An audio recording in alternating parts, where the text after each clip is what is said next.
Verse 8.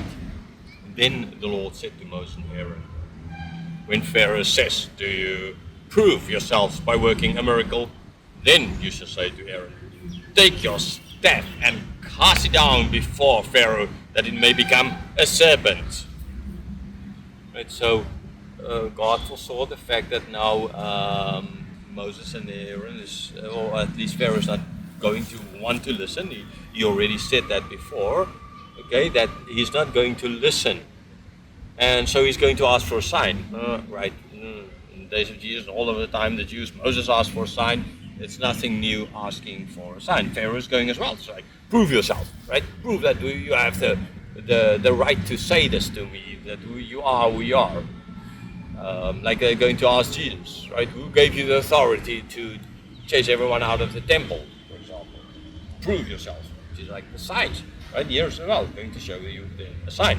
So, how are you doing? What you need to do is you take the staff. Now, this is not a staff, it's just a piece of wood. It's actually lying here unbeknownst to me in the grass in front of me. And, cast it down. And that is then going to turn into a serpent. Now, I'm in India and I know there are lots of cobras here and all this, playing in the flute, so cobra will dance, kind of like the idea to that. Now, I sure hope as well that every time I've cast this little piece of wood down, it didn't turn into a snake, and I sure hope to God it doesn't turn into a snake, because then you'll see me run. I think you'll see the cameraman running as well. But yes, this is what's supposed to do, and it's going to turn into a snake. God showed already to Moses before that when he threw down his rod, that he turned into a snake. So that is kind of not new now to Moses, knowing that this might happen. You've seen it before. Verse 10. So Moses and Aaron went to Pharaoh and did just as the Lord commanded.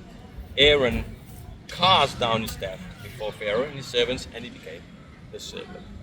Right? So again, as God commanded, just as God commanded, the Lord, right? Not God, the Lord. That's again all caps. That is, it's a great I am, that name of God, Yahweh, the tetragrammaton being used here.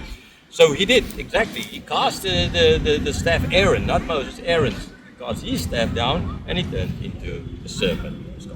They did as God said, and he turned. So I mean, this stage would have been kind of a bit easier for Moses to do this, or to tell Pharaoh at least this, because he has seen this miracle before. So this is not as if he hasn't seen this kind of miracle before. But the thing, what would have been really difficult that you didn't maybe see out in this whole episode is the fact that Moses, in the previous chapter, he didn't want to go to God. He didn't want to go back to Pharaoh because he cried out to God. Why?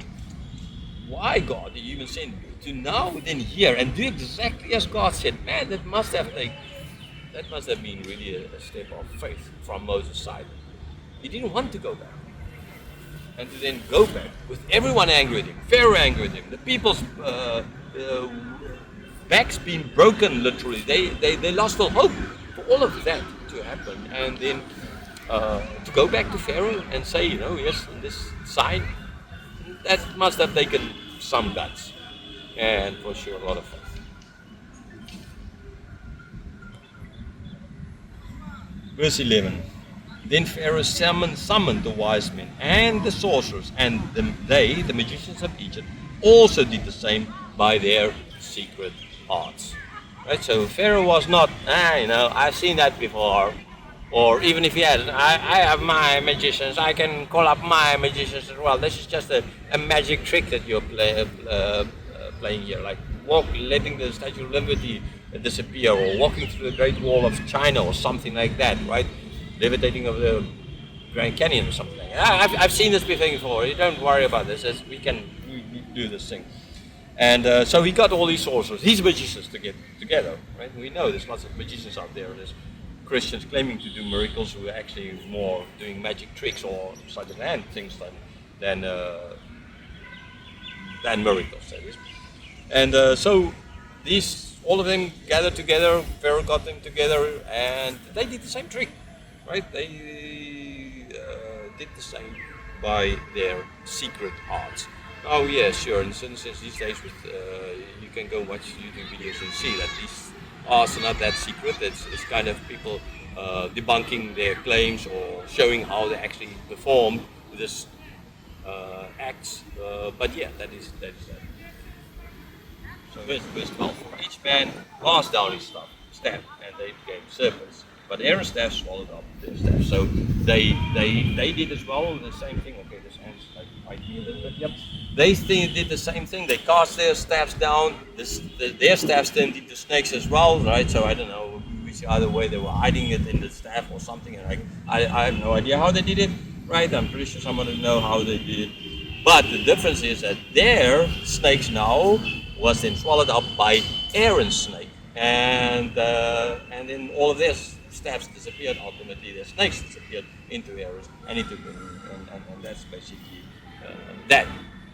Verse 30. Still, Pharaoh's heart was hardened, and he would not listen to them, as the Lord had said. So, notwithstanding, I mean, his people did the same kind of miracles, right? So he saw that. But Aaron's staff could ultimately heal all of those. So there's more. You can see that the power that Aaron had over them and their black magic kind of idea, although it's just sleight of hand, most likely was stronger. But that did not dent at all the confidence of Pharaoh. It didn't sway him in any way at all. He was not going to listen to Moses and Aaron. That's just that. No amount of science at this stage, even these kind of puny signs, which is, I mean, not a puny sign if you really look at it, right?